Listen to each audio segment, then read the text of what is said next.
Okay, right. Welcome everyone to the grand celebration of the Jerwood Compton Poetry Fellowships. We have a historic location with many thanks to the Poetry School, and we have an absolutely historic lineup. I've been joking all week that this is like the Avengers Assemble, and I still can't believe that we've managed to gather this many Jerwood Fellows into one space at one time. We're still waiting for one. I wanted to say a few words about the fellowship before we start. Jerwood Arts is the foremost independent funder of artists, producers and curators in the UK across art forms. The Jerwood Compton Poetry Fellowship is a very special part of the Jerwood Arts, I believe, and it supports and nurtures poets, many of whom you're going to hear this evening. It was based on a bequest from an individual called Joseph Compton, and I wanted to just take a second to think about that, because everything that you're going to hear tonight, all the fellows, this is all happening because one individual person had this vision and a generosity and a passion for poetry and poets. And that really is quite remarkable, because poets are not necessarily the first people that get the big funding donations or a lot of attention. So I think it's quite beautiful that he chose to do that. Okay, so I would also like to thank the Jerwood team. Thank you, John and Kaya, to Lily as well, to Tom doing amazing work on the online streaming. And also to thank Jan at the Arts Council, who's been a huge support right from the very beginning of the fellowships, and she is an exceptional poet in her own right. The Poetry School agreed to do this in partnership with us, because we're now at the final celebration of Jerwood Compton Poetry Fellowships.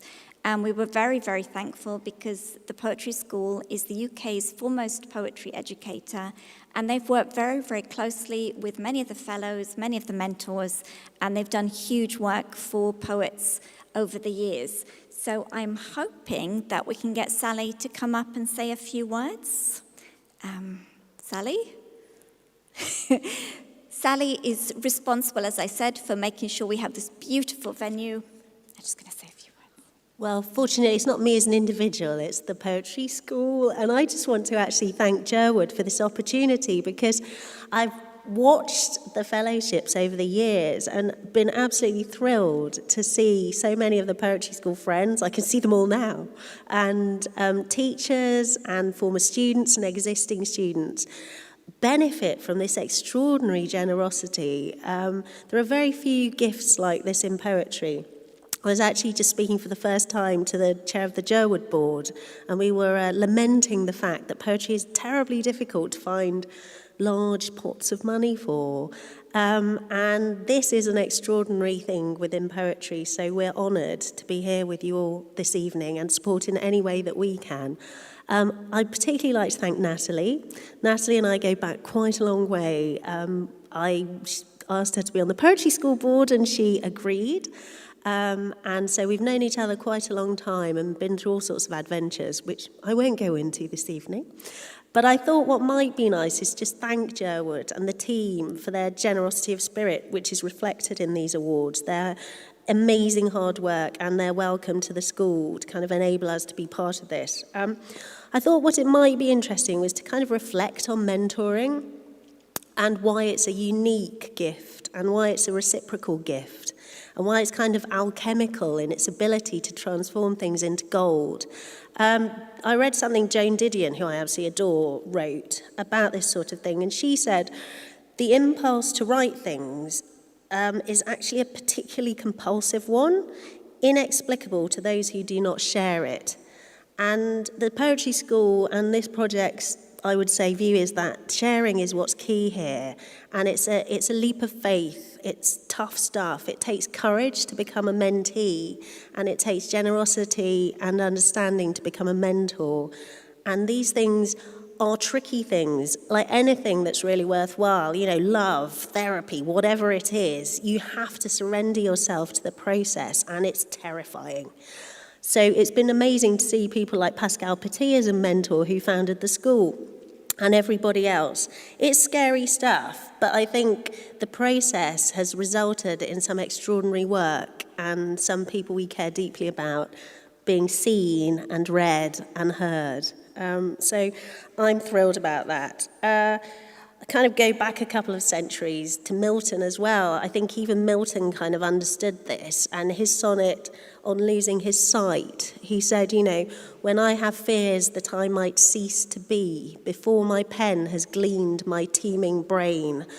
That's what a good mentor can be, an amanuensis. It's like losing your sight as a writer if you cannot express what you need and get it out there. And an amazing mentor can do that. They tease out the subconscious, and that's what this process has achieved for lots of writers. So basically, I'd just like to thank the poets for their courage, the mentors for their generosity, Jerwood for making it happen, Nathalie, Kaya, John, and everyone at Jerwood for making this such a great experience. And long may it continue, and anything we can do to help, we absolutely will. So let's listen to the poets, because you don't want to listen to me anymore. Thank you.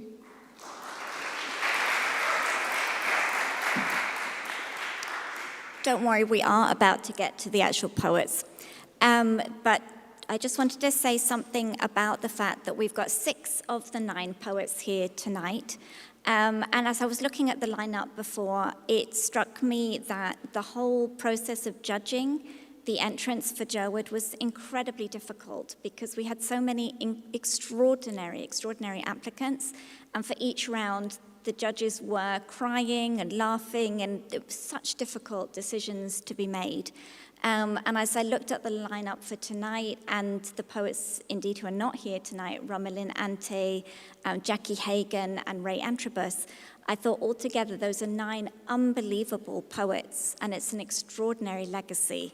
So I think we did really, really well in selecting the poets. We could not have picked poets who were better poets, but also have more community spirit and who are more groundbreaking in the work that they do. And so without further ado, I am delighted to introduce the first poet, Yomi Ṣode, who's giving me a very serious look, which is most unlike him. He's like, what is she going to say about me? Anyway, if I'm talking about groundbreaking poets, it is perfect to start with Yomi.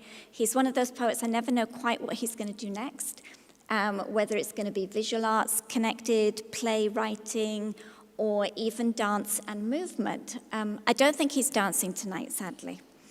Yomi is an award-winning Nigerian-British writer. He was a recipient of the 2019 Jerwood Compton Poetry Fellowship and shortlisted for the Brunel International African Poetry Prize in 2021. His acclaimed one-man show, Coat, toured nationally to sold-out audiences, including at the Brighton Festival, Roundhouse Camden, and the Battersea Arts Centre. What I also wanted to say about Yomi, the most important thing of all, is that his new book, Mannerism, which is extraordinary and is a truly groundbreaking book, is coming out next week. So we are perhaps the first, or one of the first, to get a kind of pre-reading of this. I would urge you to buy the book. It is wonderful. You will not regret it. Right, and that is, as I said, with Penguin Press. So I will let Yomi come on and do his thing.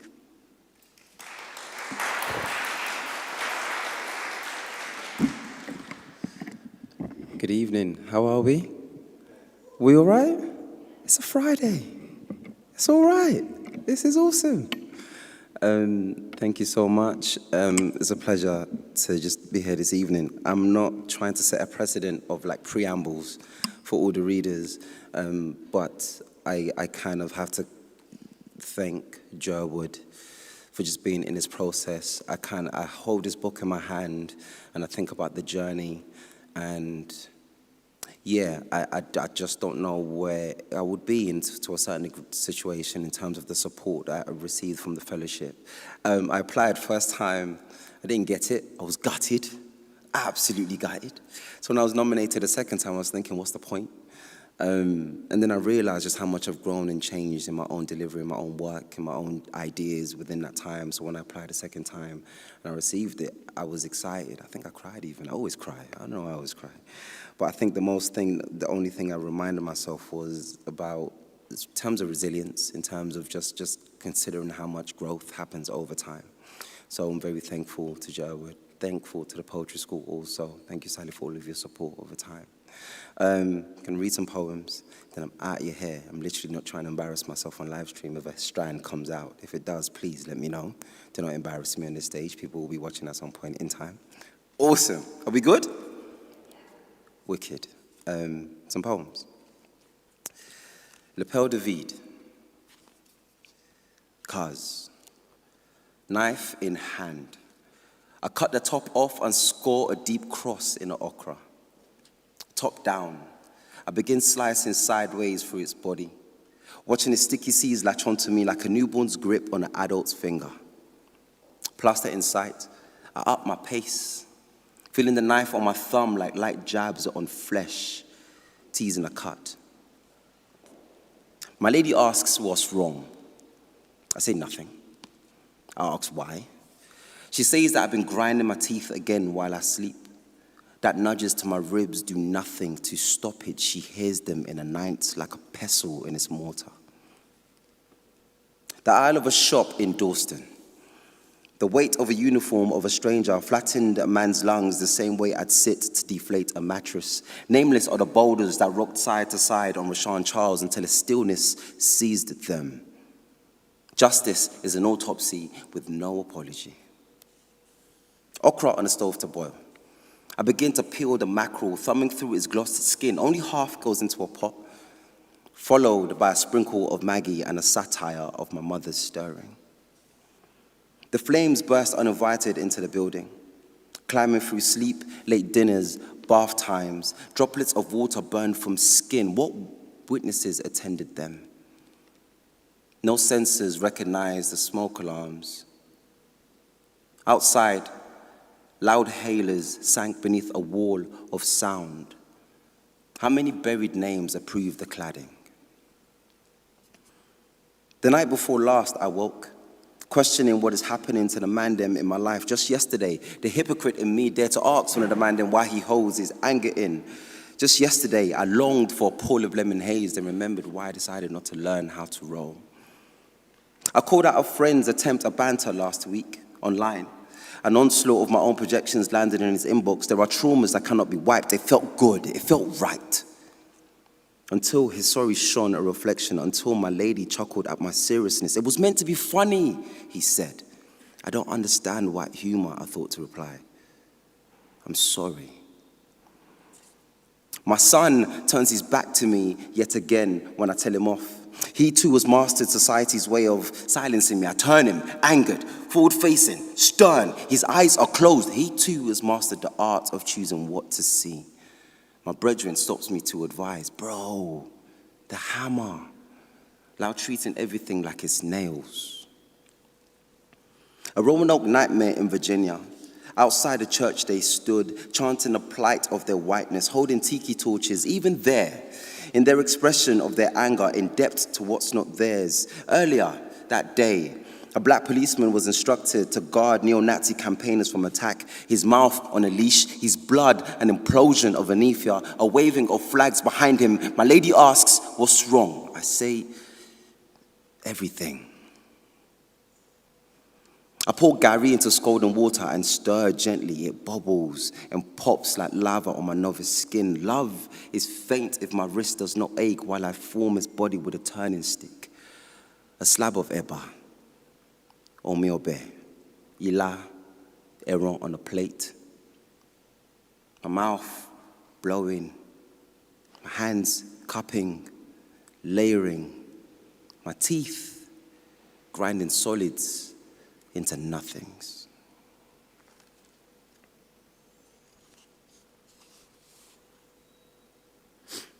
Fugitives.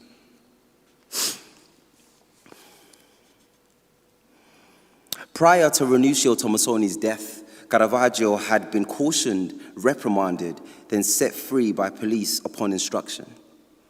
Constant slaps on the wrist until one afternoon he challenged known pimp and rival Renuncio to a duel over Filide Melandroni, whom they both loved. An illegal duel in the streets of Rome ensued, leaving Renuncio bleeding through his femoral artery.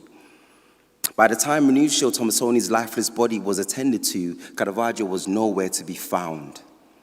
He fled the papal states because he could, blagging his way out of punishment into the care of the Knights of Malta, even when a man lay dead.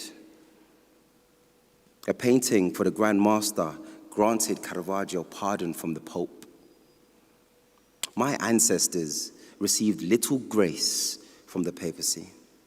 When decrees were made against the enslavement of American natives, where was the mercy for the souls of Africa?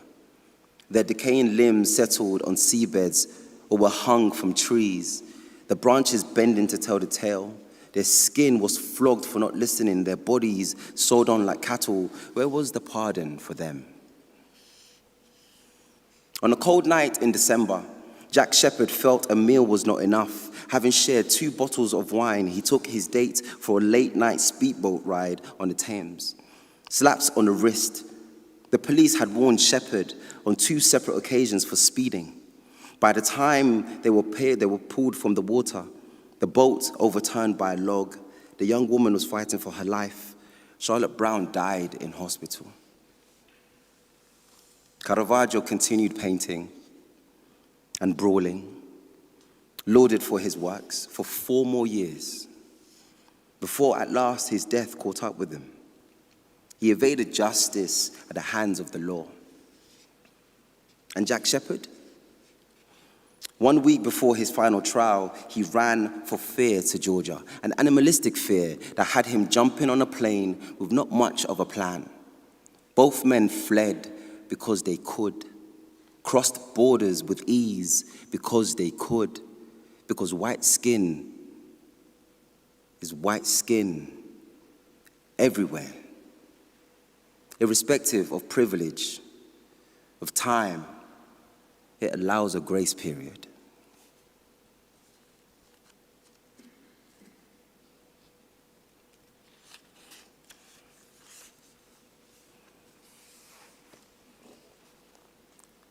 December 3rd, 11:10. Big Mummy lies on a bed. There were tubes in my Big Mummy's arm. This cancer was like a tick sucking everything but blood out of her. I was staring at Big Mummy. She looked pale in that light. Dark brown blots of freckles scattered on her arm. I held her hand. Big Mummy, it's Junior. Are you okay? And immediately I thought, what a stupid question to ask. Her chest being the only thing that moves. Not the legs she walked to church on Sundays with, the arms she tensed when she raised patients from their wheelchair, not the bed with, not her eyes she studied at night with, not her toes, fingers, fingertips, eyebrows, knuckles, mouth or throat. She wasn't eating. Straw to mouth, food ending up on her clothes, something I know she would hate. I asked whether everyone had eaten. What kind of appetite can there be? Why was I asking silly questions again? What food could replenish our faltering hope, our small stock of prayers? There's a consultant who will talk to us soon. Until then, that silence, that walking in and out of the room, that pacing meaning nerves, meaning we knew this truth was coming, a countdown on a route planner, that truth. I was calming Mum to hold back the tears. Dear Mum, do you remember the first night we arrived in England? A snowy day in Peckham. Our skins cursing you and the heavens while we waited for Auntie N to come home. We stayed in that bin cupboard to keep warm. You hugged me, and I stretched my arms out to hug you back, but they were not long enough. Mum, they were long enough now. And they were again, waiting, watching Big Mummy like that.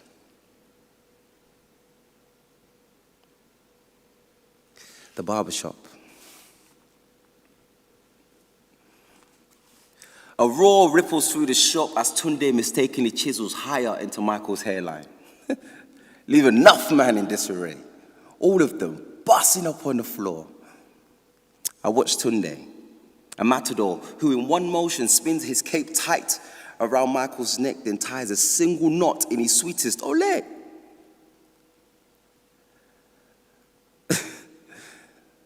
Tunde, I hear Wale say, Tunde, you trust your hands in the hair of this man, Abi? Michael ignores Tunde's rambles and Tunde's teeth that resemble a row of blunt pencils, but can't help fixating on a glossy apron that Tunde wears to trim his hair. The mocking begins. A barber wearing a baking apron to cut hair. Mandem's hysteria leaves the shop. Passers-by stop looking in to see what's caused the commotion. Tunde, are you baking or trimming hair, fam? Mike, hot him up. But Michael doesn't. It's okay, uncle, Michael says. I too have been Michael.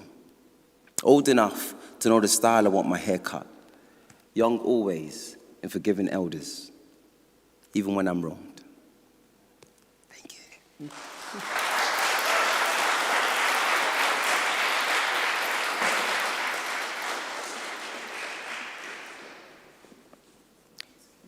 Oh.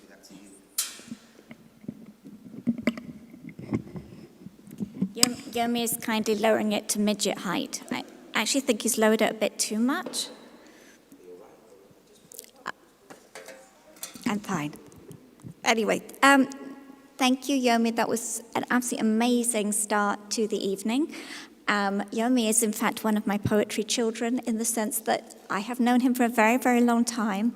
And this book that is coming out next week it's almost as precious to me as my own book would be. It's very, very, very important to me. So please do buy it. It's a very special book. And next up, we have an absolutely amazing woman. I was just looking at her bio, and I realized that she's actually put the poetry stuff after the editing. So I am going to introduce the wonderful Jane Commane, who was one of the original fellows of the Jerwood Compton Fellowship, which is not to say the originals are better than the others. It was just the first round, although obviously the originals are very, very special. So I'm going to change up her bio a little bit because I actually tonight really want to focus on the fact that Jane is an extraordinary poet. She works and has founded Nine Arches Press, but the thing that we really want to know about tonight is her poetry collections. She had an amazing collection, Assembly Lines with Blood Axe, and she's also co-author with Joe Bell of How to Be a Poet.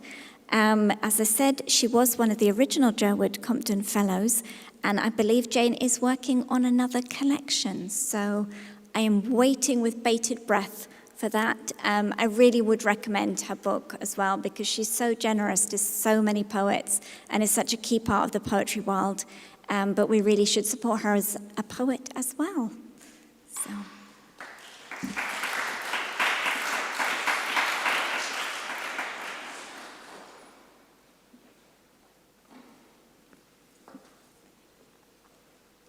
Thank you so much, Nathalie, for that lovely introduction. And it's a real pleasure to be here. I'd like to start by saying a thank you really to Jerwood, to the Poetry School, to the Jerwood Compton scheme for really helping poets to believe in themselves and to give themselves permission, which can often be the hardest part sometimes, is that kind of vote of confidence can mean an awful amount to you as a writer.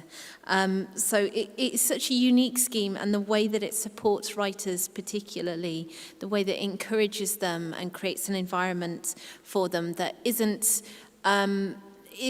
just about meeting a target or producing a certain thing or a certain project. It's about supporting the whole person and their whole art form and what it means to them as writers to kind of explore that. So it's very personalised.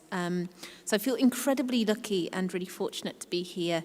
A huge thanks to Nathalie, to Joy Francis, John Opie and Lily and Kaya as well at Jerwood for supporting us all over the years. It's meant an enormous amount. Thank you. I was looking through my book. Nathalie very kindly mentioned my collection, Assembly Lines, and I sort of thought, oh, I could do the ones I normally read, and then I could do, I sort of realised there's a bit of a political vein running through some of the poems in the first section of the book, and actually I thought, yeah, I'm going to go with those, because I think also the interesting thing about producing something and publishing it in 2018 is how you feel about it in 2022, and how some of those poems kind of grow or change or sort of find different resonances for you as time goes on. The first poem I'm going to read is called Here Once. Chasing the odours of burnt pocket books to teenage angst, plotted roughly sometime between glasnost and things can only get better. Led by the nose to the horse pool, no idea of escape, the shakings and tremblings in the hedges of something summers to come. And that reel of suburban dogs barking, gulls rising a V across the sunset in the near that bleeds umber and gold onto four walls once long with Thatcherite shadows. And knowing that one day it would all be in the middle distance, a seam of light struck to fade the poster of a one-hit wonder. The next poem I'm going to read for you. I have long been a fan both of ghost stories and of landscapes, and particularly the Midlands landscapes are ones that come into my work in quite a big way. I was born in Coventry, I've grown up in the West Midlands, and many of my family members worked in the various industries and trades as engineers, as working on production lines for cars, all of the typical West Midlands jobs, toolmakers and all the rest. So those kind of places, particularly in the late 90s and sort of the turn of the millennium, were in a kind of strange sort of process of transformation between, the old industry, the old heavy industries, and what was to kind of change the landscape, really. It's mostly kind of big distribution parks now. So those sort of empty factories always used to fascinate me. And I used to wonder what kind of ghost might haunt those spaces. So this poem is called Fabric Geist.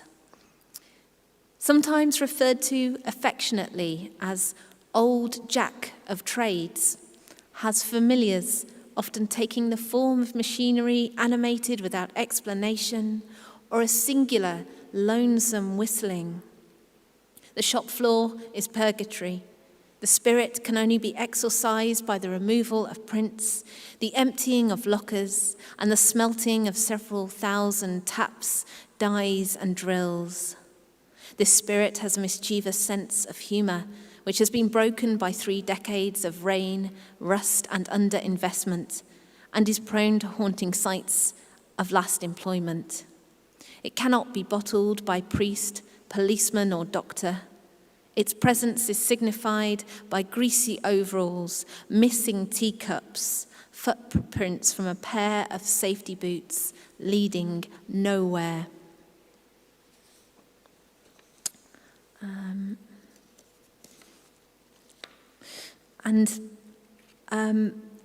I was quite sort of conscious of writing a little bit around ideas of place and how that kind of transformed itself a little bit. And as it is such a rainy day, I don't think I've read this poem very often, but it felt like this one would suit the weather that's outside today.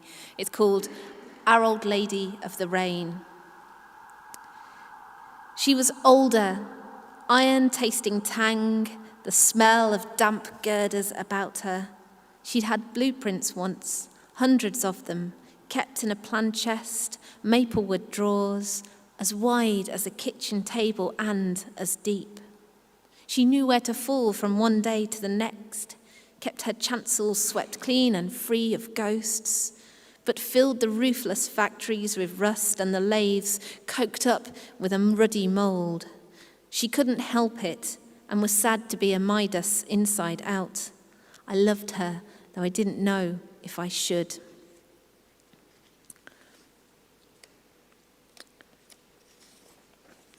I thought I'd also read another poem that doesn't get quite so many outings, which it has a connection to churches a little as well.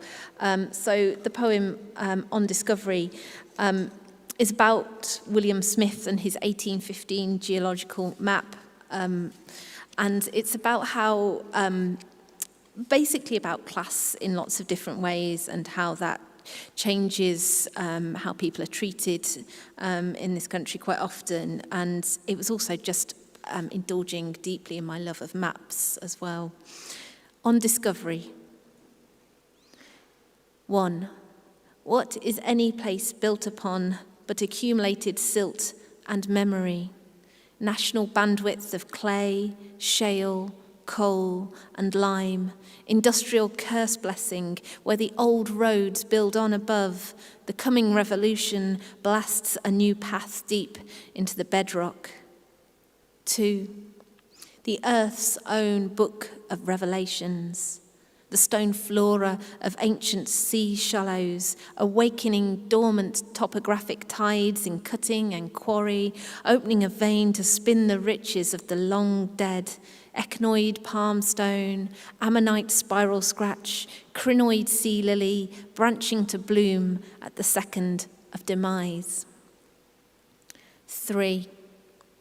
Above all, the high tea strata upon English lawns, the layer cake of manners, snobbery and new ideas, the naming and schooling and placing of who's who, the posting you are assigned you must not rise above. The trick is to push on regardless. Anticline, a troublesome kink in the rock structure. 4.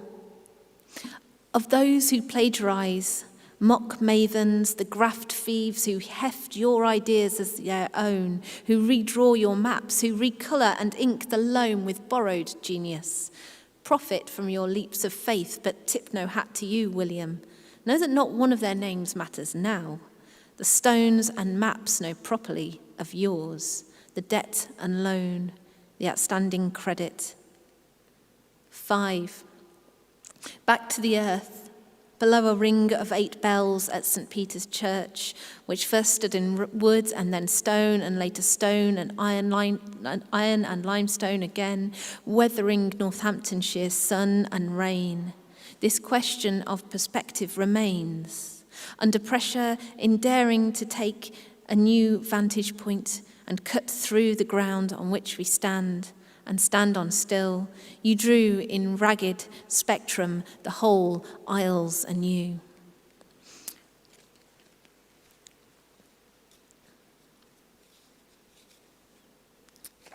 Okay.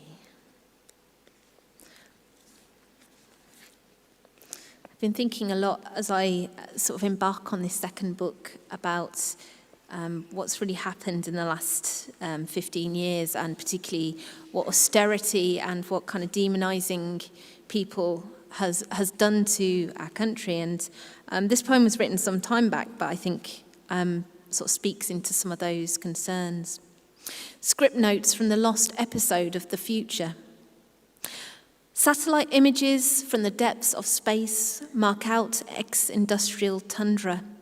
A chamois camouflage of enterprise zones, a vortex of estates and retail shacks, hitched up on borrowed cash, are the foot of a burial chamber, not the font of a powerhouse. Zoom in on the seized engines of heart-sick towns that hemorrhage hoardings in economy food, knackered out with plastic knick-knackery and poverty, and trace the familiar terrain of defeat. Who won here isn't as obvious as who was beaten in battles fought and lost generations back. Sharp focus on heartlands become poundlands, lost beyond the brash new suburbs pickpocketing each other and unrecognisable to a visitor returning light years on, following a storyline of broken pickets and museum banners, hope fossilised, dry lips incanting truths with no home, the long, slow whistle echoing into the dark matter of dead streets. And cut now to the sepia crowds gathered outside lit halls, ornate doors locked, double-barreled and double-bolted, cut to starch collar and Eton cuff, rolling newsfeed that bleats a mockery of the voiceless, noses up to the bright windows of their aspirational ownership, warm within that deep velvet radiance. Without, hungry winter blows a coarse invective over its teeth.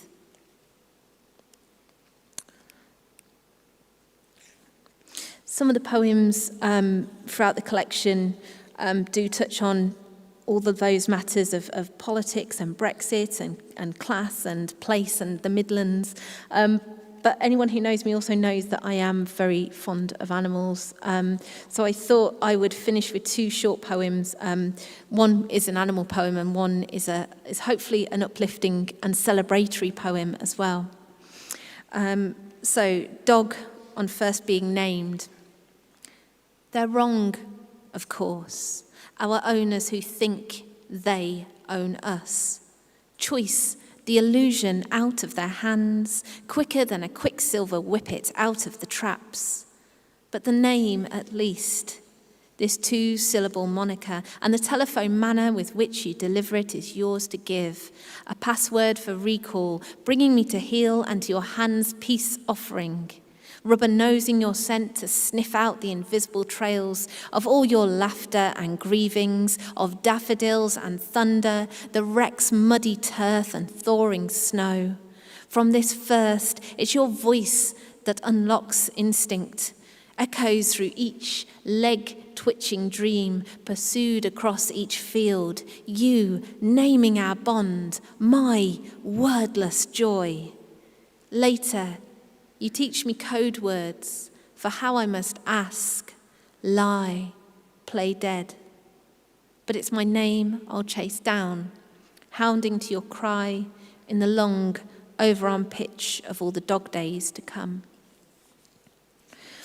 So a massive thank you to Jerwood for hosting us and to the Jerwood Compton Fellowship. It's such a delight to be a fellow among fellows as part of this. What an incredible group of poets. Thank you so much for all of the support. It has meant so much and is such a vital and brilliant thing to be part of and continues to be. This poem I'll leave you with is called The Hearts of Everyone in This Room. The hearts of everyone in this room are curled as little fists, flexing under ribs, moving the blood's freight beneath skin, between bridge spans of bone and muscle, filling each with their own fierce song. Each, beginning with another's jumpstart, takes the swing and fall of days to come. As a boxer's skipping rope whistles through the air, our simple, agnostic metronome's prayer. Companion, floor, father, our own invigilator, flooding the body with a full spectrum's light, tuning the radar of its echolocation to quicken in the presence of another's quickening beat. Proof then in our age of surface that what is hidden and messy and within still matters. Thank you.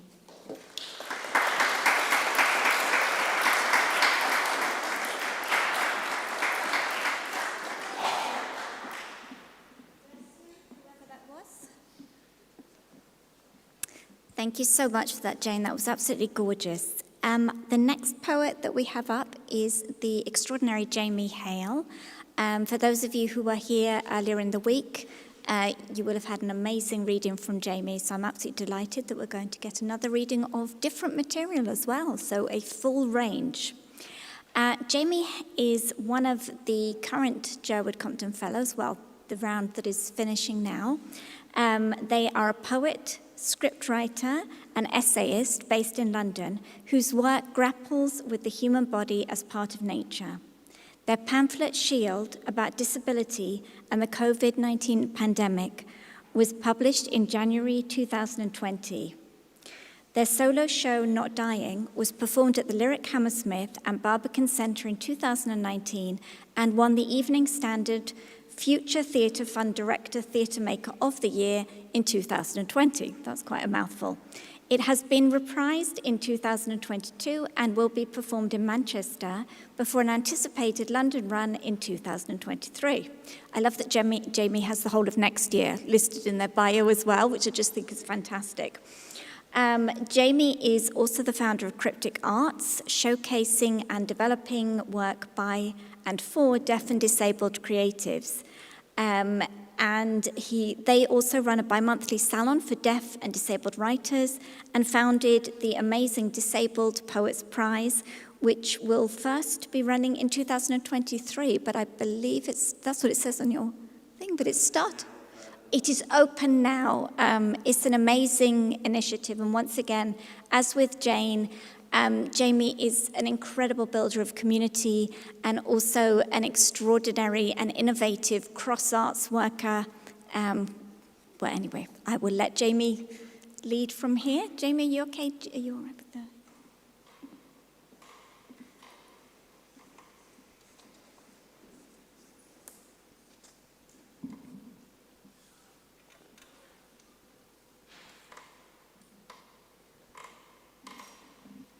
Just parking carefully not to disturb any wires and microphones. That wouldn't be quite the entrance I was going for. It's a delight to read after such wonderful poets and before more wonderful poets. And like Yomi, I got my chance on the second chance and was lucky enough to be in this, the final round of the fellowships. And while I was bitterly disappointed not to have been selected the previous time, I then realised that that gave me time to grow and develop my craft and to be a fellow at a point where it would maybe have more impact on my practice. And I regularly send Natty, who, like the rest of the Jerwood team, has been an incredible supporter, an email saying, "Natty, I feel like I'm doing nothing as a fellow." And then I looked down the work that I was bringing tonight, and all but one of the pieces were written during the fellowship. So I suppose that leaves you able to make that judgment for yourselves. And I think many of them were written during my mentoring sessions with Leonardo Boys. So again, without the mentoring aspect of the fellowship, I think I would have had a very different experience. So thank you to Leo for that, and thank you to the fellowships for seeing the importance of nurturing that relationship, both formal and informal. Grandfather. We walked down from the station to the seafront. My grandfather had parked his car in the car park behind the station. It was a silver car, but he rarely liked to drive us in it. So we walked to the restaurant instead. The restaurant was carved into the cliffs, somewhere down the long ramps after we crossed the busy road. On the way, I tried to tell him what I was, and he said he had thought I was a butch lesbian, and then I brought a boyfriend home. And then he said that it didn't matter anyway, because he had always been attracted to women, but if he had been attracted to men, he would have been with men instead. And none of this would have mattered. When I told my cousins, they said there was no way that our grandfather had been bisexual. I couldn't find a way to tell them that he wasn't, that it was only words about how he loved me the way I was. Grandmother. We sat in my grandmother's living room. We were surrounded by the handmade clowns she used to stitch. She was 99 and had made a lot of them over the years.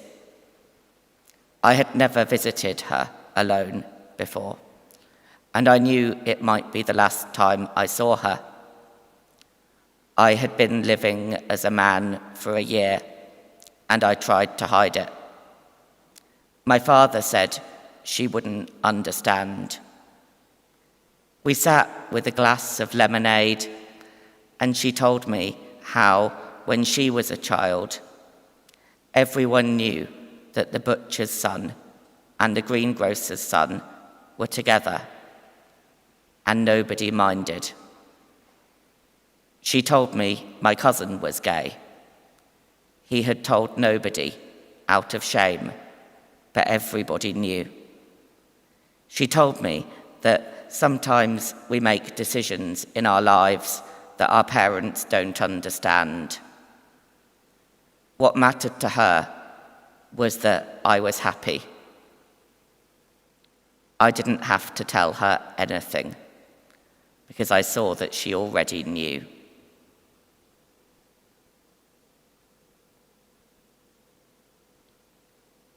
This next poem is after a painting, which makes it slightly hard to read, but I've been assured that it works fine anyway.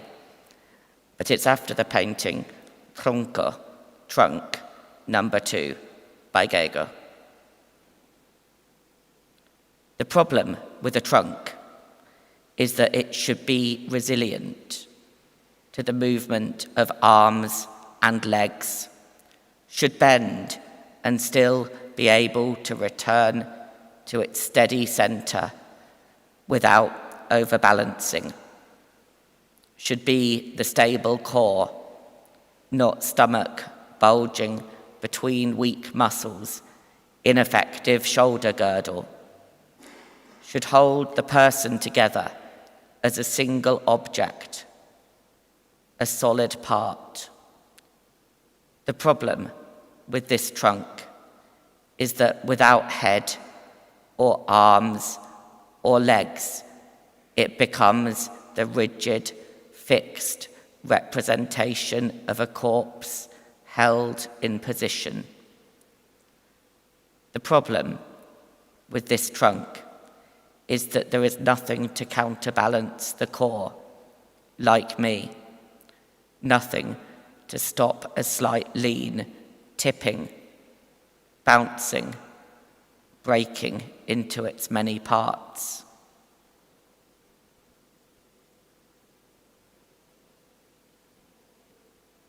Bird song.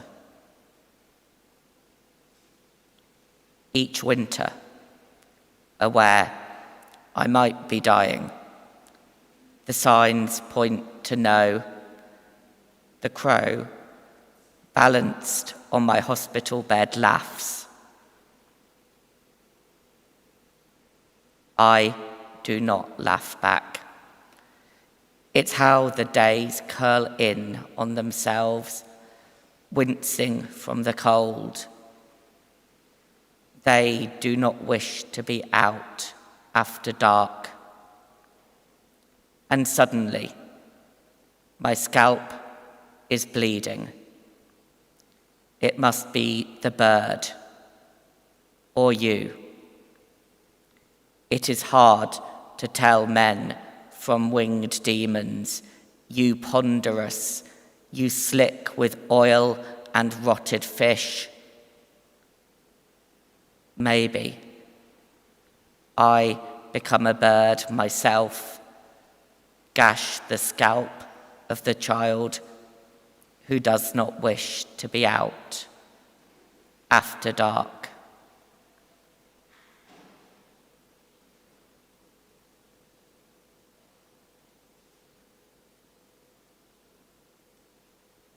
I believe, after Jim Harrison.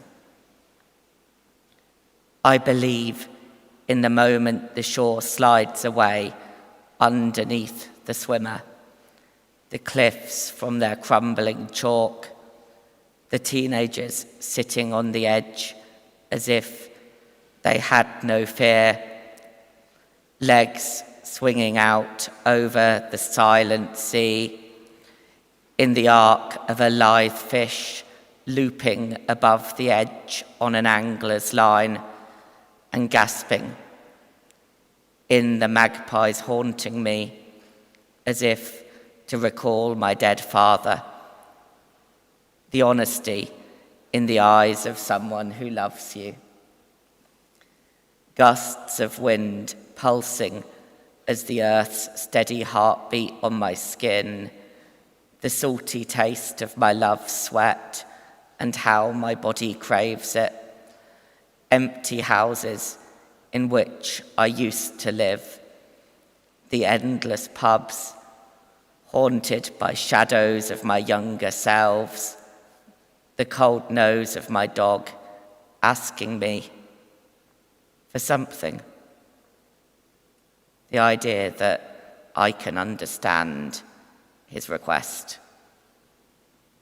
Mown lawn parks and the spilling wilderness of blistered sunburn, saying you cannot divorce yourself from the forces of the earth, and the mysteries told only to those of us whose bodies fail us day on day on day, the way an empty prayer promises a hole that can be filled, the idea that the seasons will come again, the knowledge that they will never again be the same after people, in our capacity to change and our refusal to do so, in the fact that we will all be dead before we know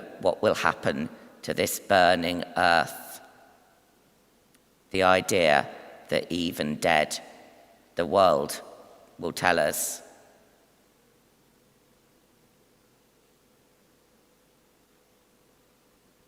And to finish, homecoming. I am moving through the city alone, and Spanish comes to my tongue, unbidden. I had no faith that it would return. Grief is the failure of faith in our immortality, and the birth of a faith that what is gone will also come back to us, unbidden, like the syllables of this language to my easy tongue. It's the end of another homecoming, and I am there, bathed in the early morning's light. Thank you.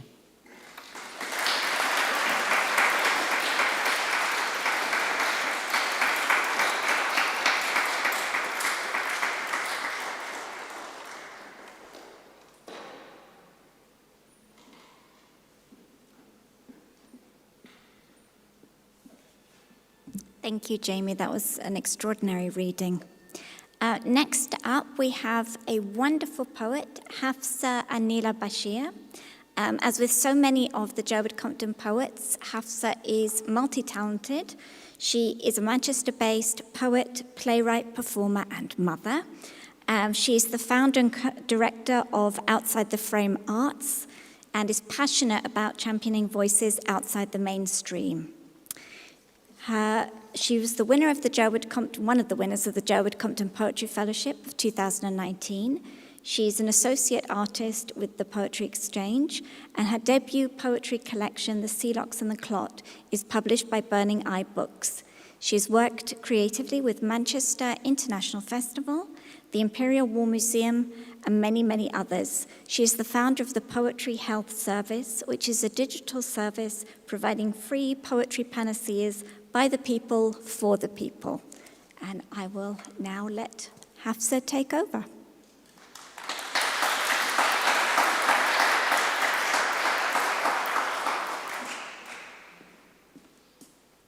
Thank you so much, Nat. It's so lovely to be here in this space, this beautiful church, in the name of poetry and its holy words and its moving spirit. Amen. I want to begin by sharing an essay that I wrote in this anthology, Why I Write Poetry, published by Nine Arches Press and by Jane Commane, who was also my mentor. And it's called On Writing to Bear Witness, and I promise there's a couple of poems in there.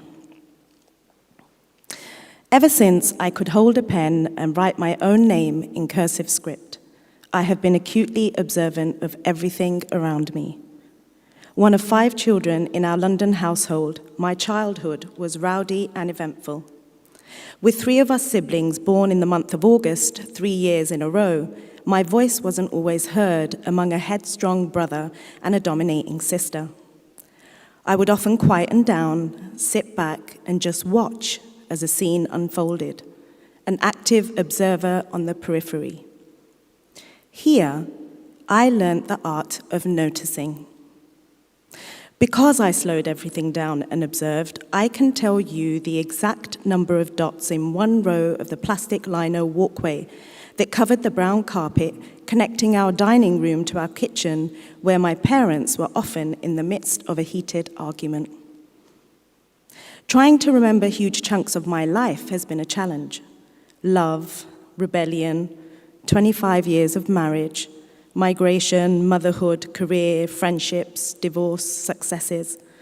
I have spent a lifetime listening to, collecting, documenting, holding, and embracing the sacred stories of people around me and finding ethical ways to share them.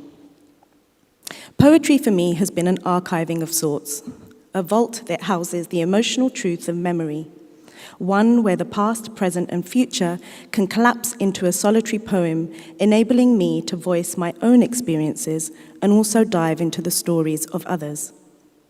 Writing to bear witness started consciously for me in my 20s. A young hedonistic mother, I had just discovered the sweetness of faith. In 2001, I moved from England to Lahore with my 4 young children, hoping to connect to my roots, immerse myself in a culture I felt distance from, and enjoy all that my parents' motherland had to offer. Starting my new life coincided with the United States invasion of Afghanistan. According to Western media, the motive was to oust the Taliban and liberate all the veiled women in the name of freedom and democracy. As my neighboring country was bombed relentlessly during Ramadan, the sense of injustice loomed large, and to process my feelings, I turned to writing.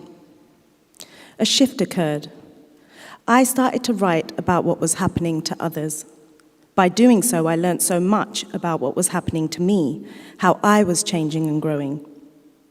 I wrote poetry that spoke about the class divide in Pakistan, the poverty, the gender expectations, the bombings, the lives of ethnic minorities, the deaths. I also explored my country's rich and diverse culture, its food, music, markets, textiles. I never forgot, as in the poem Jasmine, that I was a British Pakistani writing from the periphery. Scent of motia floats through thick smog, settles near flickering red traffic lights. How local beggars and rouged men in silken saris have ensnared them. How with barbed wire they have pierced each flower's delicate hymen. How the soft bracelets adorn their limp wrists, wrists that flick matted heads. Little girl not working fast enough, the corner of cavalry ground. How her bangles rap against car windows, not quite hard enough, not quite grabbing attention. How she sings, "50 rupaye, baji, 50 rupaye," peering into me as she leans towards the cavern of my car. I had just given birth to my 5th child in the National Hospital of Lahore in Pakistan. My chest was rattling with infection, and the small electric heater placed in my room by a nurse was not helping. The coughing was pulling on my C-section stitches, and I wanted to return to the comfort of my house, where my 4 children were waiting for their little brother. It would be another 2 days before they discharged me. Sitting in a clinical office on the downstairs floor with my new baby on my lap, a doctor was telling me that my chest x-ray showed I had pneumonia. 10 minutes later, my husband declared that as dire as that news was, he was going to return to work to England on the next available flight. I remember the room becoming unbearable. The white, dusty fan creaked as it revolved slowly. My voice stuck in the bottleneck of my throat, and a heat was gathering in my chest. My husband asked why I wasn't saying anything. The walls were a crisp white, paint peeled in the corners, some of it scattered on the floor like crushed confetti. I slowly opened my purse and pulled out a receipt for some shoes I'd bought long ago. I started to write. My husband pressed me to not ignore him. I carried on writing, tiny words in blue biro describing the stifling situation and how the spark in my chest was raging, and that if I opened my mouth, I would not be able to control the wildfire. He left the room to clear the hospital bill. My lips made no attempt to move, accustomed as they were to unfruitful conversations, but ink continued to fill the little paper rectangle. For years, I kept that note in my purse as a reminder of what Maya Angelou once said: "When someone shows you who they are, believe them." I still have those scraps of testimony alongside many others. Some moments of testimony have honored a friendship. 3 years ago, I watched my best friend's mother draw her last breath in the early hours of a serene morning. Sadia held her mother's hand with such tenderness as she encouraged her to declare the Shahada and bear witness to God's oneness. I watched a solitary tear fall from her mum's eyes, and we all whispered prayers around her until her soul left that room. It was the first time I had witnessed a death, and the experience led to a poem called Rani, my friend's mother's name, which means queen. During the book launch in 2018, Sadia's cries of gratitude and grief accompanied me as I read that poem about her mother and her dementia.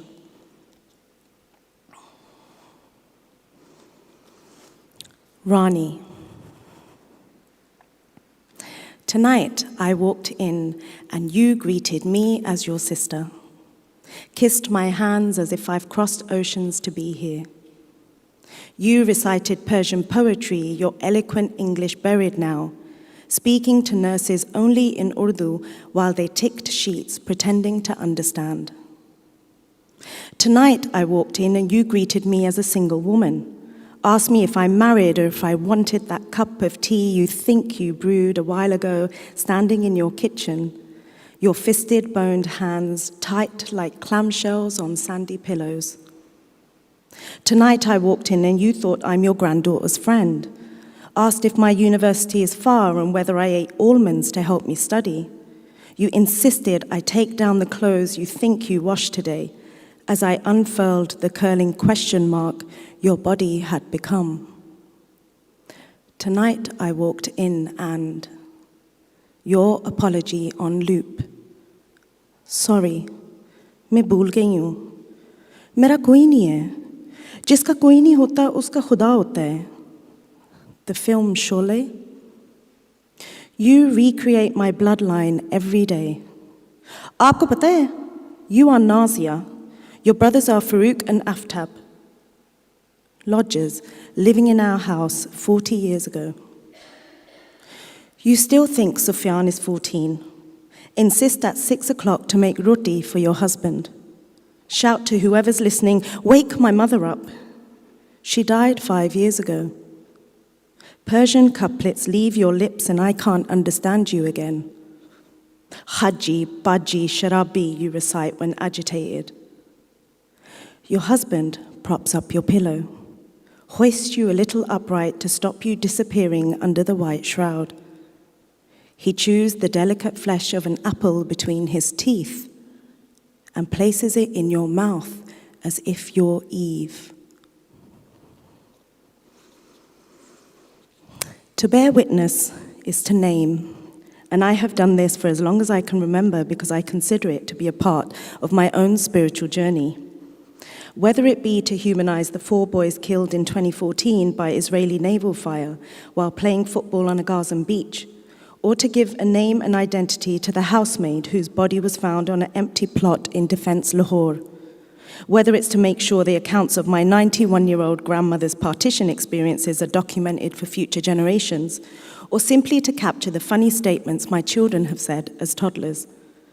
Whether I'm documenting the struggles and celebrations of marginalized women or remembering the young black men and women killed at the hands of the police in the US and the UK, bearing witness for me has meant honoring the life and the name of another human being so that their story is hopefully not lost to history.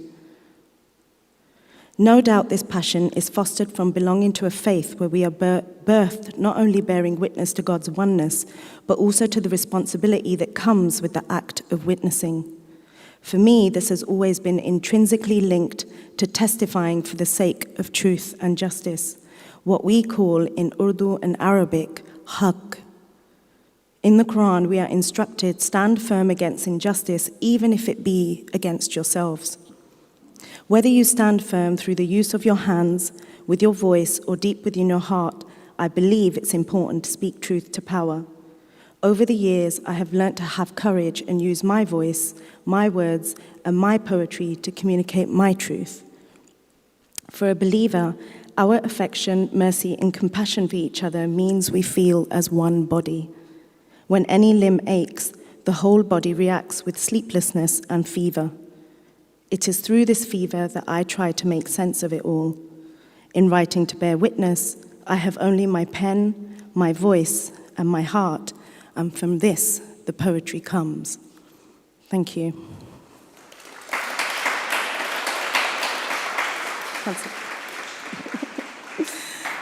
And I just wanted to say, I wanted to spend a moment just to let you know why the Jerwood was a beacon of light for me. And I had made a very difficult decision in 2018, which cost me my family and my community. And I was knee-deep in building my life from scratch, figuring out who I was and reeling in the aftermath of it, convinced that I, because of the trauma, would never be able to write again. And then, 6 months later, came the Jerwood phone call, while I was driving along the motorway with my son in the passenger seat, and Nat's high-pitched voice on the phone saying, "Congratulations, you've got the Jerwood." And me crying, and my son with a big grin from ear to ear, thinking about the different ways that he could spend my money. And I remember at that time the amount of messages that I got from people, the amount of people that contacted me through my inbox, through my social media, and I especially remember the Muslim women that contacted me and said to me, "This is not just your win, this is our win." So at that time, I may not have been able to write poetry, but it showed up in everything that I touched. From the countless projects and workshops I delivered to people wanting to speak their truths, to the colossal amount of poetry collections and poets that I was introduced to, Dzifa and Jane and Yomi and Anthony and now Jamie. I can't thank you enough. So I just wanted to say that when Jerwood gives you an award where there's no pressure to produce anything, that kind of support, there's nothing touches on that. And I wanted you to know that just to be able to breathe, live, love, respect, and let that powerful light of poetry into our lives, and especially for me when I needed it most, it was nourishing and it was life-saving, and I just wanted to say thank you.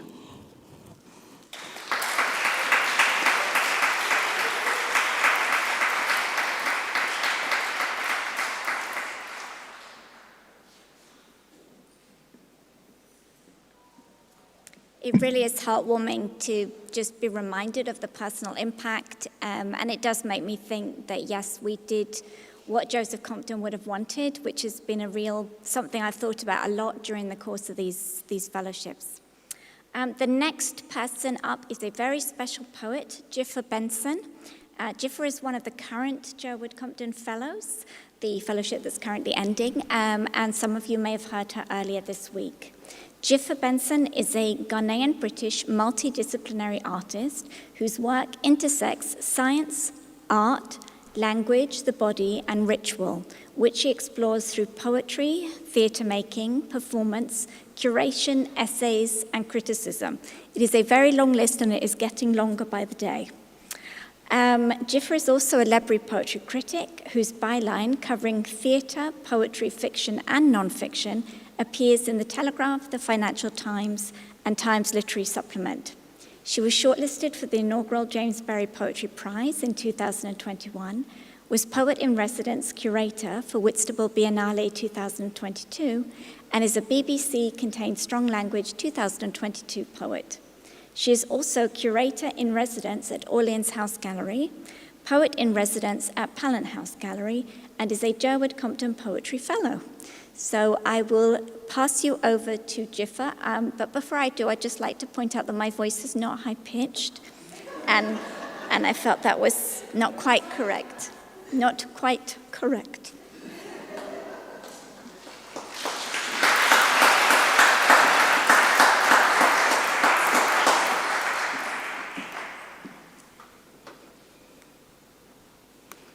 Good evening. Hello. Are you there? Oh, okay, let me just position this. I'd like to start by expressing my gratitude to Jerwood, and specifically John and Kaya and Lily. I applied for it before and I didn't get it, and just like Yomi, I was gutted. I didn't get it. But, and then I wasn't going to apply, and I think it was about 2 days before the deadline. Something in me just said, oh, just try it. And this is what happened.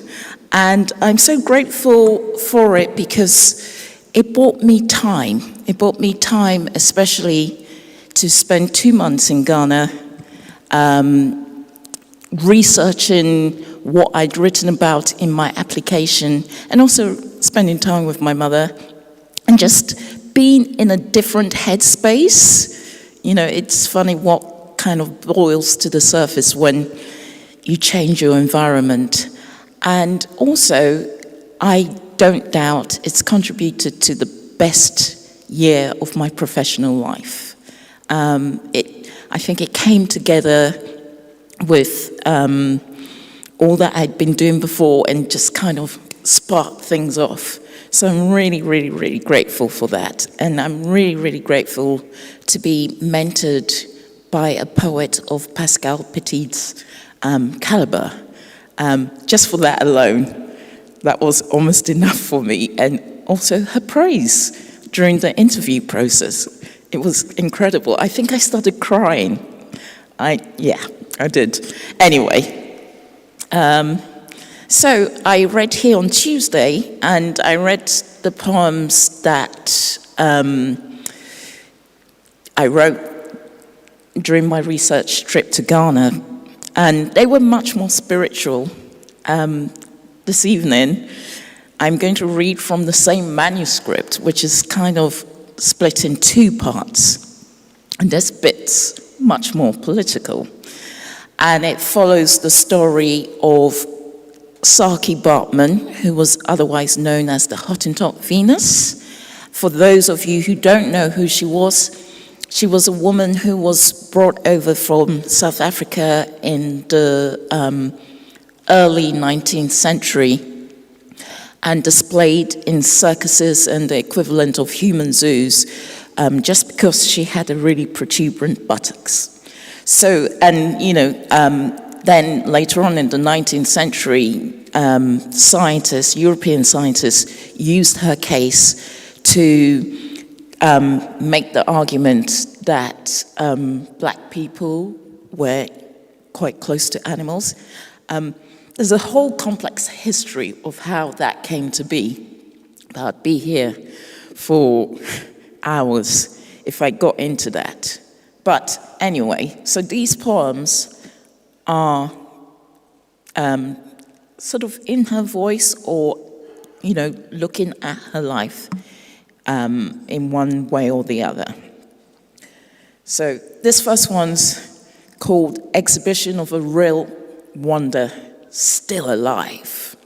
I've got to take a deep breath for this. Exhibition of a Real Wonder, Still Alive, in which a town crier announces a showing of Miss Sarah Bartman. Ladies and gentlemen, walk up, pray, walk up, all you who pass this way, see and believe the Hottentot Venus just arrived from the far reaches of empire, from the banks of the river Gumtus, on the border of Craferia, in the interior of the Cape Colony, never before seen in fair England, a true phenomenon of nature, a most correct and perfect specimen of that race of people, the Virgin Eve, risen from the garden of creation to the first primitive level of the great chain of being. She has been seen by the principal literati and the curious in general in this great metropolis, who are all greatly astonished as well as highly gratified at the sight of so wonderful a specimen of human race and ethnic singularity. She is 22 years old, is 4 feet 10 inches high, and has good capacity for a Hottentot. She lived in the occupation of a cook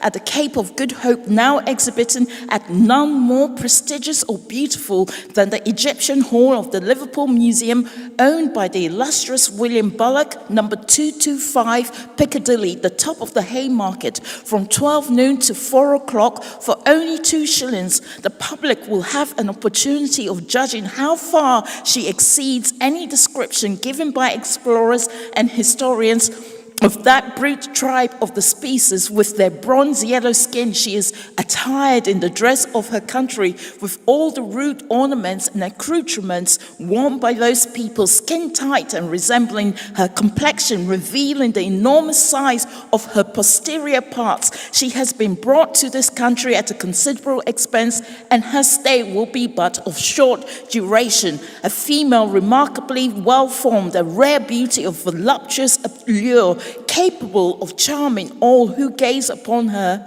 in the benevolence of British civilization. I should have drank some water before. That poem is just been published in the current issue of Poetry Review, if you want to read it more slowly than I did. So the next poem, so she's come over, she's a so-called showgirl, and I imagined these real people went and questioned her. One was the comedian Charles Matthews, actor Charles Kemble, and the most famous one was the dandy known as Beau Brummel. He was a close friend of the Prince Regent at the time. We're talking about 1805, that sort of time. So I imagined just before the show, these 3 men wanted to talk to her. So this is a sort of interview. Sarah Bartman, a Dutch name, and surely not the one with which you were born. What is your real Hottentot name? I was named for my father and named for my kraal. I told it to the sea because now it is of no use to me. Where did you live in the Cape Colony before you arrived on these shores? In the old time, I lived in a square white house called Happily Situated. My owners were Hendrik, Caesar, and his wife Anna Stahl, 3 blacks from East Asia. Now is a new time. How did you live and occupy yourself there? Lashed by sun and stung by rain, I cooked, I nursed, I bent at the knee. I was waking by night and sleepless by day. 10 nights after I buried the afterbirth at the foot of Devil's Peak, once again the Venus sickness claimed my 3rd child. Then I became witness to their third child. What about friends? You must have had some. What did you do with them? There are many tales this body can tell, but not that one. I showed it to the sailors in the theatre on Venus Street. Even now, I hear their briny laughter. Why not for lords, ladies, and hoi polloi in London too? The salt tang of sailors' sniggers and this wife of the water Venus still follow wherever I go.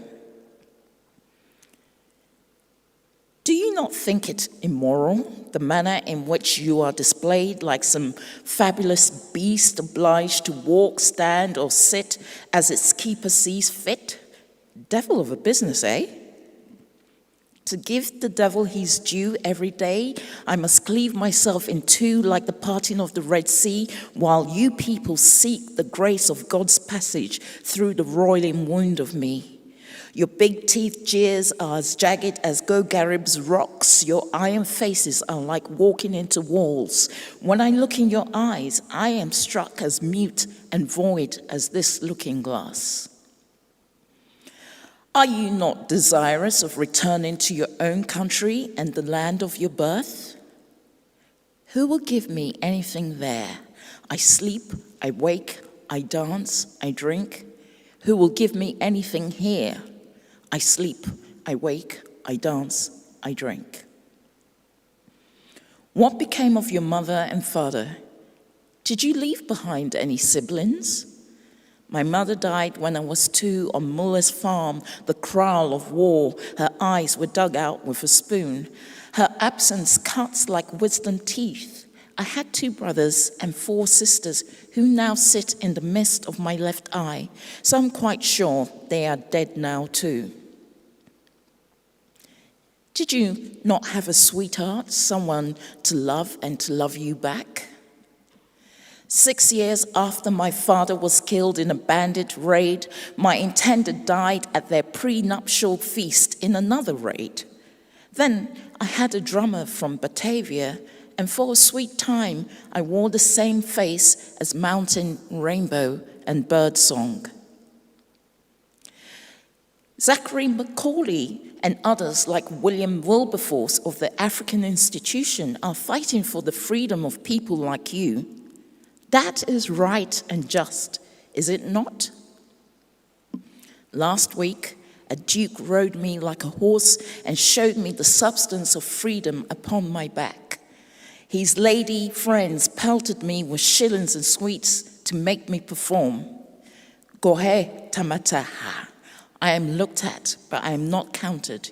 Here in this country, dogs are free, not me. How does it feel to be the most famous South African in this country? I have seen what purports to be my likeness proliferating as cartoons and caricatures in newspapers, but the Venus and I are unavailable for comment. What will make you happy? The pains and privations visited upon my person afford me no such luxury as happiness, but if I must provide you in your snowy cravats and snug breeches with an answer, I wish to take off this Hottentot Venus skin. It is heavy. Ooh, breathless. Okay, and I'm going to do a final poem. I'm calling this poem a remix because I've taken something that I read that Voltaire wrote, and I've remixed it into my own words using only his words. So I'm going to read you what he wrote first, and then I'm going to read you the remix. It's called Scala Naturae. Scala Naturae is something called the Great Chain of Being, which from Aristotle's time through the Elizabethans, where all the living organisms in the world were kind of ranked. So you had God, you had the angels, then you had white men, then you had white women, then you had, basically, black people were at the bottom, and black women were just above orangutans. So that's what Scala Naturae is. So this is what Voltaire said.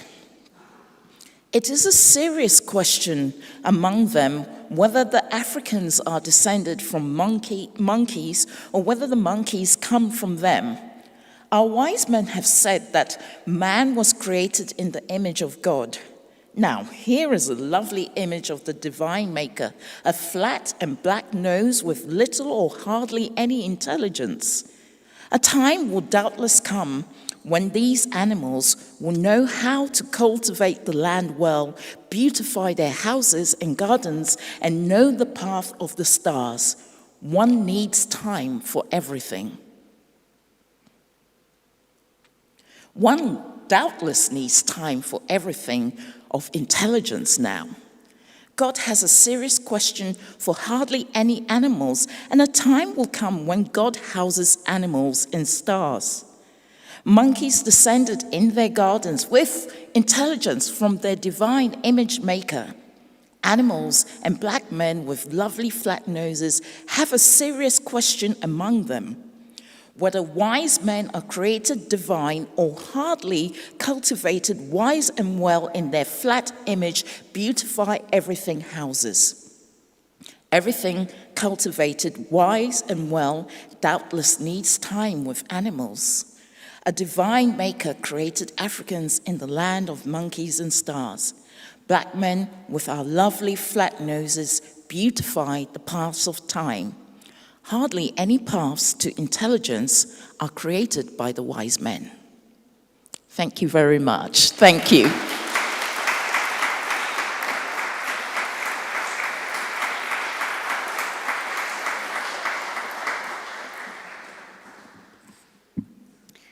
And our last poet of the evening is Anthony Joseph. Anthony Joseph is an award-winning Trinidad-born poet, novelist, academic, and musician. He is the author of 4 poetry collections and 3 novels. His 2018 novel, Kitsch, a fictional biography of a Calypso icon, was shortlisted for the Republic of Consciousness Prize, the Royal Society of Literature's Encore Award, and longlisted for the OCM Bocas Prize for Caribbean Literature. As a musician, he has released 8 critically acclaimed albums. He keeps busy. And in 2020, received a Paul Hamlin Foundation Composers Award. He holds a PhD in creative writing from Goldsmiths University and is a lecturer in creative writing at King's College London. His latest collection, Sonnets for Albert, was published by Bloomsbury in June 2022 and is shortlisted for the Forward Prize for Best Collection.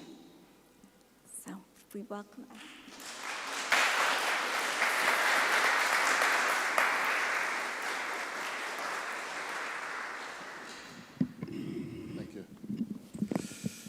Thank you, Nathalie, and good to see everyone. Right, so, interesting. It's the second time I've read in a church in the last month, and it's quite interesting. The last one I read had a big crucifix hanging behind me, so, yeah. All right, so I'm just going to read a few poems from Sonnets for Albert. I'm going to start kind of at the beginning. The book is not necessarily chronological, but it does begin with me going to Trinidad. So a little bit of history about this. My father wasn't around when I was a kid, like a lot of people, a lot of Caribbean people have this experience that their father is absent. And my father was pretty much absent for most of my childhood. But I loved him, even though he wasn't around, and I would look forward to seeing him when he would turn up. And he became this mythical presence almost in my life. And the fact that he wasn't present made him even more present in my imagination.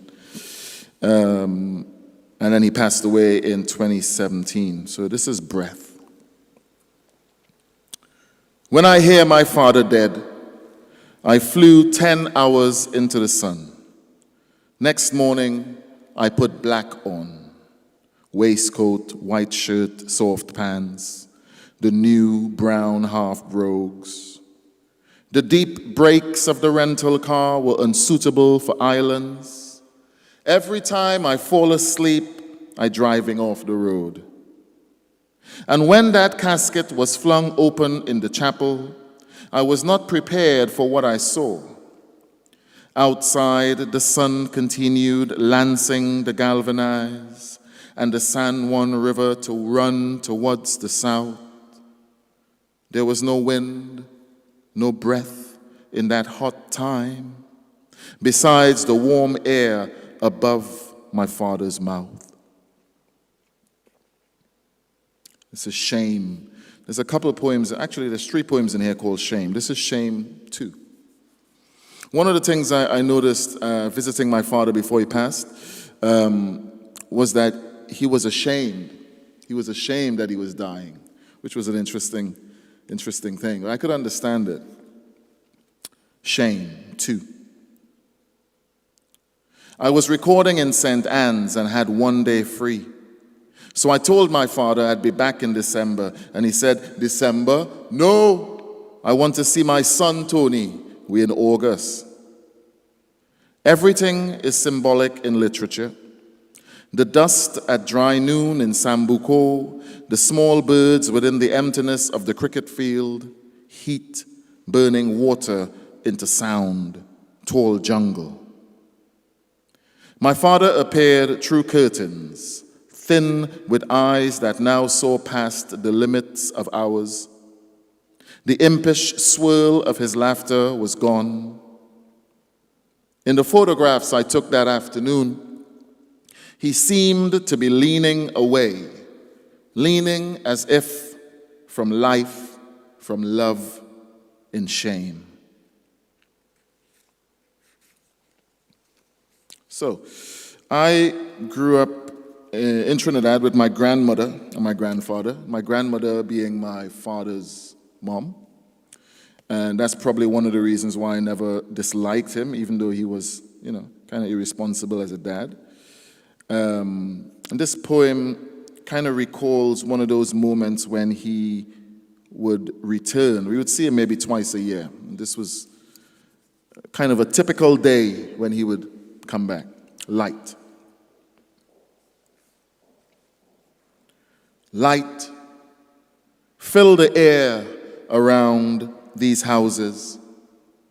May my grandmother continue to water her roses and touch the aloe fronds in her forever time.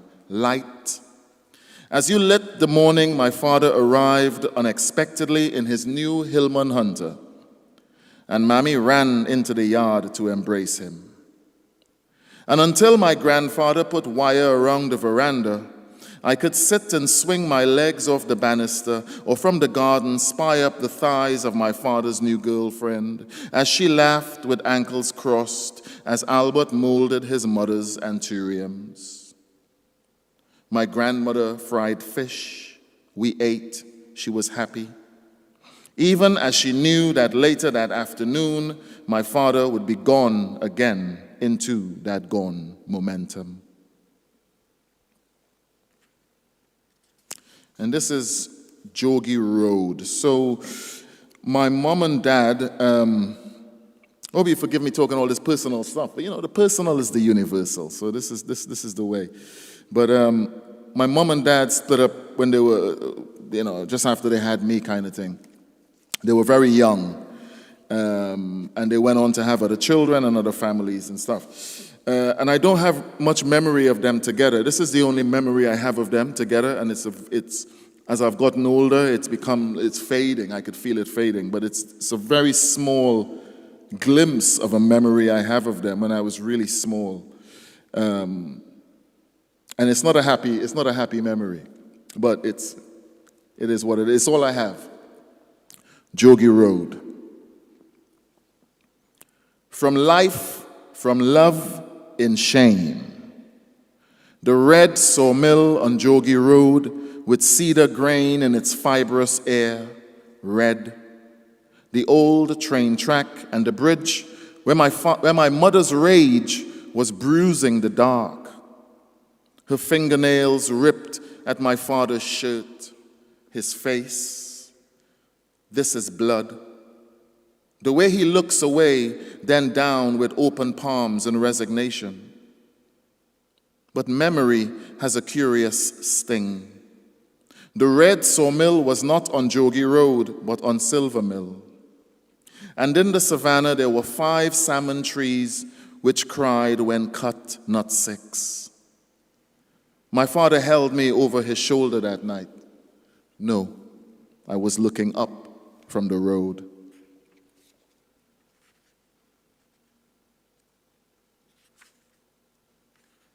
All right. So, I'll just read this one, no explanation. The Sweet Yard. In Malik, my father swung a frozen manicou by its tail and came grinning into the yard. Its paws were hooks and eyes half closed and cold. When it had been cut and penetrated with green seasoning and Scotch bonnet, he lit a fire between 3 stones and burst cumin and curry in the hot oil of a black iron pot. It was the year after I had moved to England, and my return that carnival surprised some people in the village. They wondered how I could come back so quick. When people escape to the cold, they don't come back so, not so soon. We ate the rodent skin and sucked its flesh from small bones. Even my brother was there, filing away his reservations, wasting faith on our Father. So interestingly, my brother, actually I'll read another piece that my brother features in. My brother had a very different experience with my father in that my brother grew up with my mom, and my mom didn't have a lot of good things to say about my dad. So my brother kind of inherited that sort of contempt for him as a father. But after a while, as he got older and got to be a man, he started to try to make amends with my father and try to get to know him. And my father was kind of reticent. So this is a poem that deals with that. The Aloof. My brother reminds me that he tried several times to reach out to our father. He heard once that Albert drove a black taxi on the San Juan to Port of Spain route. So he went to the taxi stand on Independence Square, where the other drivers recognized our father in him. He waited until Albert returned from the east. But when the big man came, he was nonchalant, cool. They talked in the time it took our father's taxi to refill with passengers. When Albert drove away, there was no plan to meet later that day, but Dennis waited for a while in the shade of the Express building. He had always questioned our father's myth, denied it, and for this he was considered aloof, arrogant, delinquent.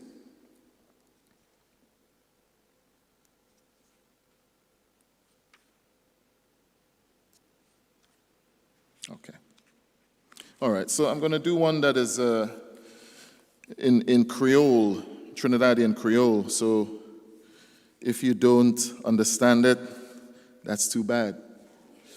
Yeah, that's just too bad. Because, when I read James Joyce, I'm on my own. So, no one helps me with that, so no one's going to help you with this. But if you could understand Trinidadian Creole or Caribbean Creole, you could get it. So it's about my sister Martina, who's called Tina in the poem, and her relationship with my father. They weren't relatives. I mean, they didn't share blood. She was just my sister from my mom's heritage and my mom's other children, essentially. But they were close. For some reason, they had a bond, my father and Martina. They kind of liked each other. And Martina lived for a while. After my mom died, Martina lived in the old house that my mom had, and it was falling apart. And this is a poem that is said around that time. Tina. Hear this one. The big man surveyed the house. He said, okay, all you will have to break down to build back that kitchen. While they're building, them pillars could support the bedroom. You and your daughter could stay in there. The living room need new flooring. T&Tech not connecting electric till you fix that roof. The wiring faulty, fire. You're talking good money, materials, cement, labor. But Tina, you can't live like this with termite in ruins. He had left quite Santa Cruz to go to Five Rivers to see what could be done for Tina and Trish. Tina not Albert daughter, but Baptist, no Baptist. And she have his last name. She dies 2 years after he does. Serpent didn't possess her womb, was stomach cancer. And 2 weeks after, the house she suffered to save fell down.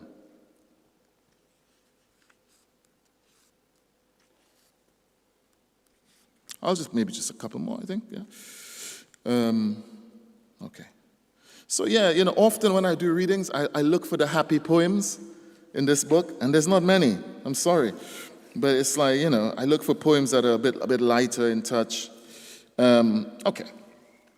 This is kind of the closest I'm going to get.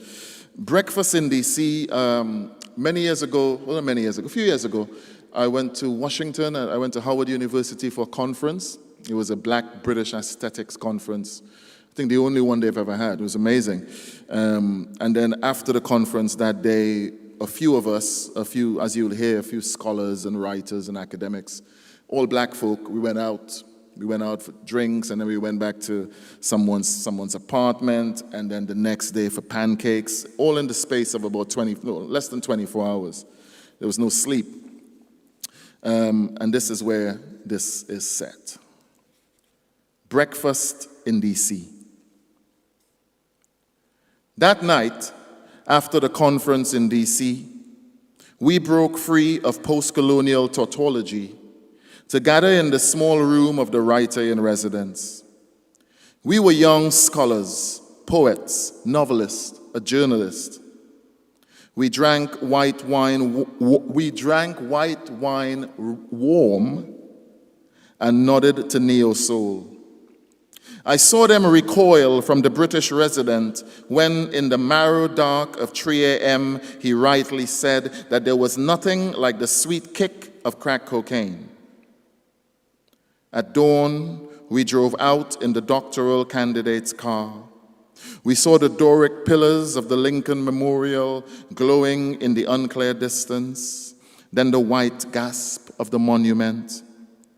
We ordered pancakes with blueberries at Pete's on 2nd Street and shared our commonalities. And what we shared, besides our blackness, was that in our childhoods, our fathers had all been absent. I'm going to finish with a poem.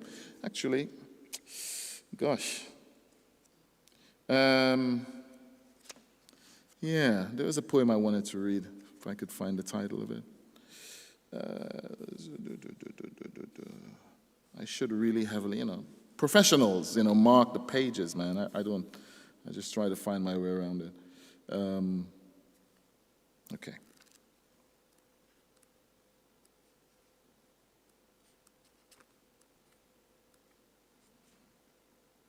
You guys are quiet, man. You guys all right? Damn. It's like being in a church. Damn. Okay. All right. This is a short one, actually, before I get to the last poem. All right. So my father spent sort of the last days of his life at a hospital called Port of Spain General Hospital. Yeah. The big man in hospital again. This time chest, this time air, this time tightness, this time shortness of breath. When I tell him I will call him tomorrow, he makes me promise that I will. He says, sometimes you say you will call and you don't. Imagine now how all them hot boy years when he was in Tobago, we so could have never see he, much less hear he. He eat up all the joy. And it's only now he in Port of Spain General that he trying to hold on. And the final poem is set at in the valleys of Santa Cruz at the funeral. The tumuli in Santa Cruz. Fire for you, and the mothers of the church lit candles upon your breastbones.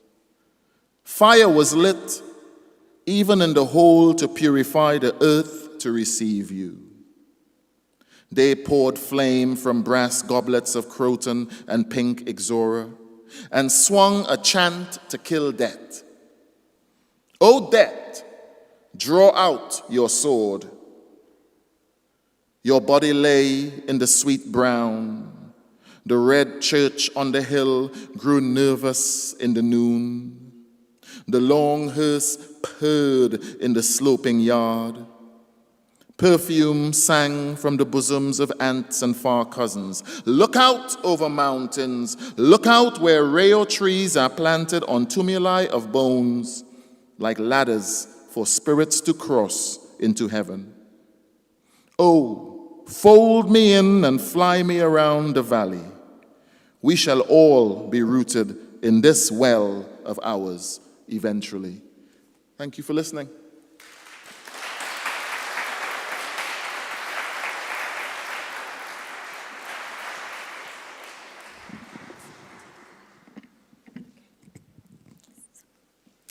Thank you so much to all of the poets who read tonight. I'd just like us to have a round of applause for Yomi Ṣode, Commane.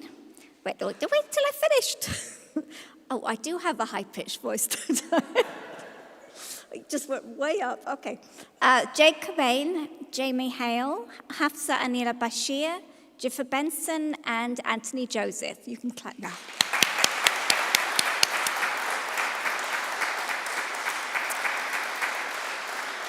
I think that was a wonderful way to round out the Jerwood Compton Poetry Fellowships.